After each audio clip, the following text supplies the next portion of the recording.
விளக்கினால் பெற்ற இன்பம் எழுக்கினால் பதிர்ச்சியாகும். துளைக்கினன் மடத்தொடுத்தால் தூயவின் நேரலாகும்.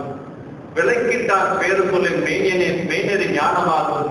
அளப்பிழங்கிடம் சொன்னாருக்கு அடிகளாம் அருளுமாறு. அப்படின்னா விளக்கினால் பெற்ற இன்பம் எழுக்கினால் பதிர்ச்சியாகும். கோயில போய் கூட்டுறோம், விளக்குதெல்லாம் கூட்டுறது. அப்படி கூட்டுறதுனால வரக்கூடிய ஒரு பலர், கோயில கழுகுனா 10 மடங்கு பலர் அதிகமா கிடைக்குங்கிறாரு. அப்புறம் என்ன சொல்றாரு, துளைக்கின மலர் கொடுத்தால் நல்ல மலர்களை பறித்து பெருமானுக்கு மாலையா தூக்கணும்னா அடுத்த எங்க இருப்போமா, விண்ணுலகத்துல போய் இருக்கணும், விண்ணுலகம் சென்று அடைவோம் அப்படிங்கிறாரு. அப்புறம் என்ன சொல்றாரு, விளக்கிட்டார் பேர் சொல்லி போய் கோயில்ல ஒரு திருவிளக்கு போட்டோம்னு வச்சுங்களேன், விளக்கு போடுறது அவ்வளவு நல்லதுங்க.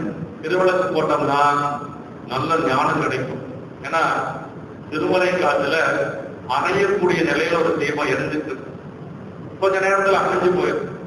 அந்த அணையிற நிலையில் இருக்கக்கூடிய தீபத்தை போய் ஒரு எலி கொஞ்சம் கொஞ்சமா பொடி குறைஞ்சிட்டு வருது. ஒரு எலி என்ன செஞ்சதுன்னா அதுல இருக்கிற எண்ணெயை குடிக்கிறதுக்காக அந்த தீபத்து மேல போய் விழுகுது. அப்படி விழுந்து மூக்கு சுட்டுறது. மூக்கு சுட்டதுனால இப்படி அந்த மூக்கு எழுதி பண்றதுனால கொஞ்சம் திரி தூண்டுறதுனால சாமி என்ன செஞ்சாரா, அணையிற தீபத்தை ஏற்றியவர் யாரா இருந்தாலும் அடுத்த பிறப்பு சக்கரவர்த்தியா பிறக்கணும்னு சாமி மனசுல நினைச்சாரா. அப்படி பிறந்ததுதான் மாபலி சக்கரவர்த்தி. அந்த எலிதான் மாபலி சக்கரவர்த்தியா பிறந்தது. நம்ம திருவோணம் கொண்டாடுறாங்க இல்லைங்களா கேரளாவில். அப்ப அணையிற விளக்கு தூண்டிய எலிக்கு அடுத்த பிறப்பு என்ன கிடைச்சது, சக்கரவர்த்தியா கிடைச்சது. அதனால சொல்ற அதை சொல்ற விளக்கிட்டார் பேர் சொல்லி மெய்நெறி ஞானமாகும் அப்படின்னு நல்ல ஞானம் கிடைக்கும். சரி, கடைசியா ஒண்ணு சொன்னார் பாருங்க, அளப்பிழ கீதம் சொன்னாருக்கு அணிகதாம் அருளுமாறு அப்படின்னா கீதம்னா திருமுறை.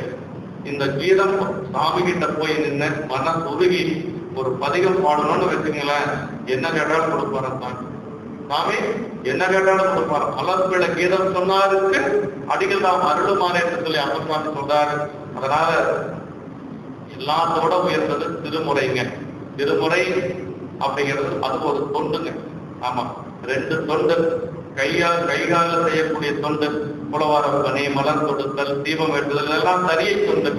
இன்னொன்னு நமக்கு திருமுறை பாடுவது, வாக்கின் மூலமாக செய்யக்கூடிய தொண்டு. அந்த திருமுறை பாடுவது ரொம்ப ரொம்ப சிறப்பு.